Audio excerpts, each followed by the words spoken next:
Bonjour, bonsoir, chers téléspectateurs de Eco TV International, surtout nos téléspectateurs francophones de Banjul, de Gambie et d'ailleurs. Nous vous disons bonjour, bonsoir, selon l'endroit d'où vous nous écoutez. C'est votre programme hebdomadaire Une semaine en Gambie avec votre hôte Lamine Mané. Aujourd'hui, nous allons vous parler d'un sujet unique, c'est-à-dire le coût de la vie en Gambie. Il y a une dizaine de jours, le comité de politique monétaire de la Banque centrale s'est réuni pour sa réunion trimestrielle et ils nous ont fait savoir que le taux de l'inflation a baissé en Gambie de 7,5% à 7,2%. Selon eux, le coût de la vie a baissé de 0,3% en Gambie au cours des derniers mois. Ce qui est beau en soi, mais la réalité est tout à fait autre chose. Qu'en est-il en Gambie? Aujourd'hui, lorsque vous allez sur le marché, vous enquêtez sur les prix. Vous demandez d'acheter ce qu'il vous faut pour nourrir vos familles. Pour acheter de cash power, l'électricité, prépayé, pour acheter de la nourriture, pour payer l'essence pour votre voiture, pour acheter ce qu'il faut pour vos enfants, les fournitures pour aller à l'école, pour payer les frais médicaux, etc. Et j'en passe, et de plus belles. Vous vous rendez compte que c'est tout à fait le contraire. Le coût de la vie a augmenté en Gambie, elle n'a pas baissé. Il n'a pas baissé, pardon. Le taux de l'inflation tel que calculé, c'est basé sur quelques faits. Le gouvernement d'un pays quelconque donne aux institutions de financement du développement, telles que la Banque mondiale, le FMI, la Banque africaine de développement, la Banque européenne, on leur donne les chiffres de l'État, les chiffres collectés par les bureaux de statistiques des pays concernés. En Gambie, c'est le GBOS, on appelle ce bureau GBOS, Gambia Bureau of Statistics. Ce sont eux, avec la Banque centrale, qui collectent ces données et qui fournissent ces données aux institutions comme les institutions de Bretton Woods ou les institutions comme la Banque africaine de développement, qui utilisent ces chiffres pour calculer le taux d'inflation du pays, les trajectoires de développement et tout le reste. C'est basé sur ces chiffres-là. Et lorsque vous voyez ce qui se passe, vous allez sur le marché, vous vous rendez compte que tout est au contraire en train d'augmenter. Je vous donne un petit exemple. Le prix du pain a augmenté de 20% au cours de ces dernières semaines.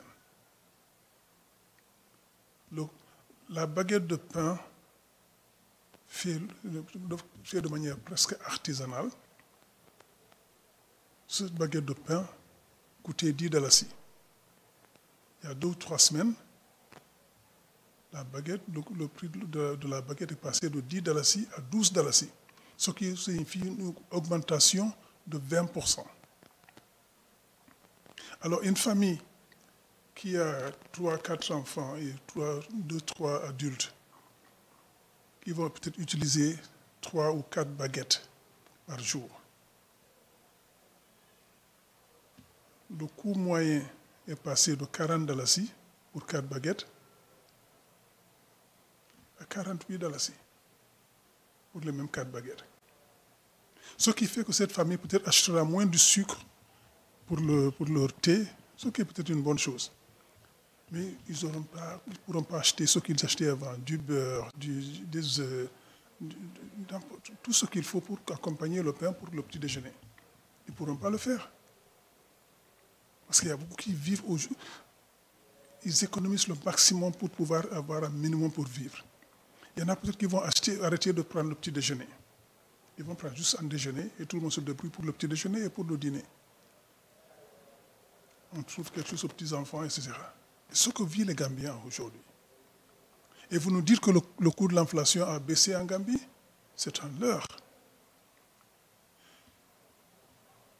En Gambie, lorsque les prix montent, ça ne descend jamais. Le prix de produits pétroliers, lorsque le prix de brut sur le marché international monte, il est normal que le prix dans le pays monte. Le prix de l'essence, du gasoil, du kérosène, etc. Mais lorsque les prix baissent sur le marché international, il est normal aussi que les prix baissent en Gambie. Mais en Gambie, il y a toujours une tendance haussière. Mais jamais, ou plus jamais, les prix ne descendent jamais.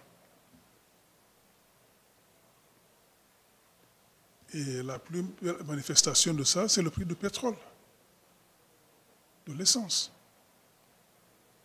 C'est passé de mon ami Larrey, avec qui je présente l'autre programme sur cette chaîne, me disait quand il est rentré en Gambie en 2016, le litre de l'essence était à 25 $. Ça, c'est une dizaine d'années, 9 ans. Aujourd'hui, il est passé à 80 $, 83 $, et 81 $.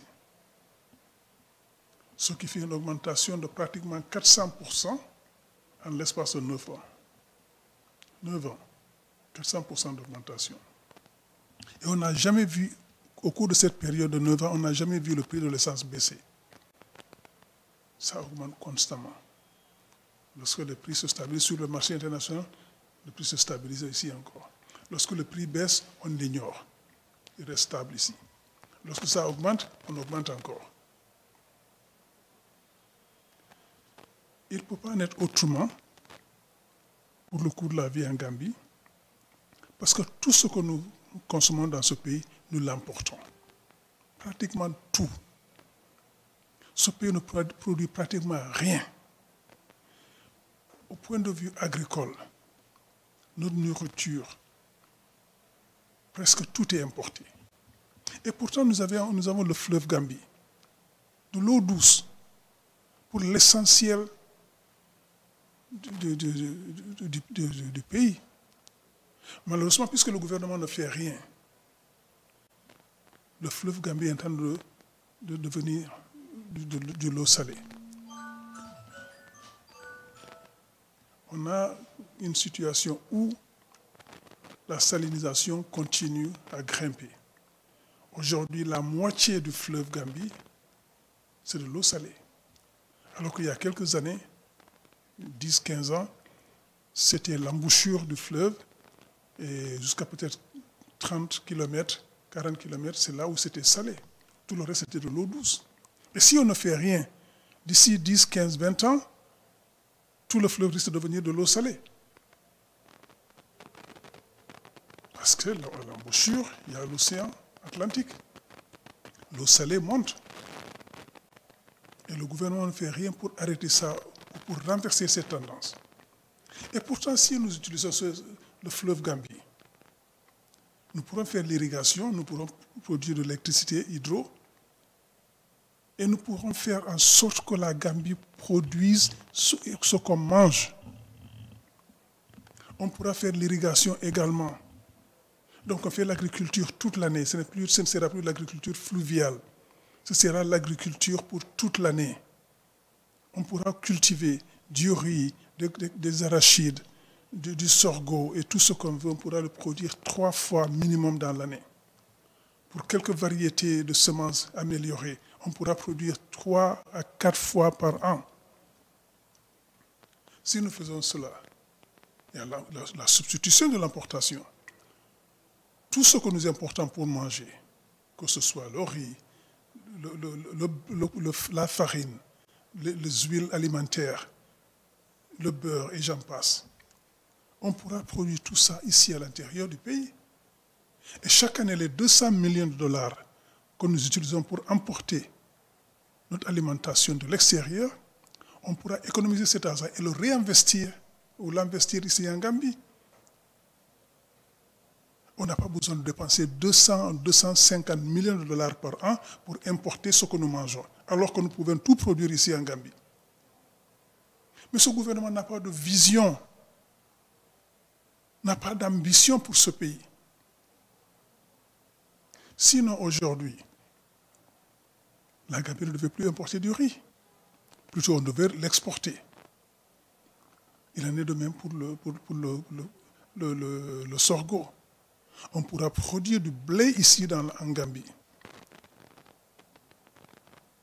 Il y a assez de terrain ici qu'on peut emblaver, produire assez de blé pour la Gambie, au moins pour notre consommation nationale.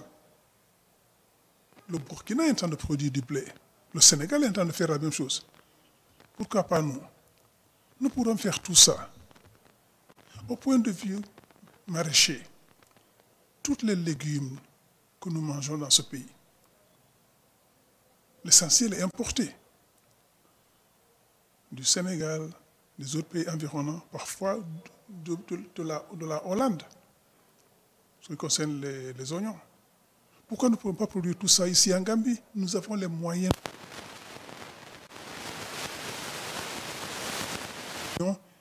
et une ambition pour ce pays.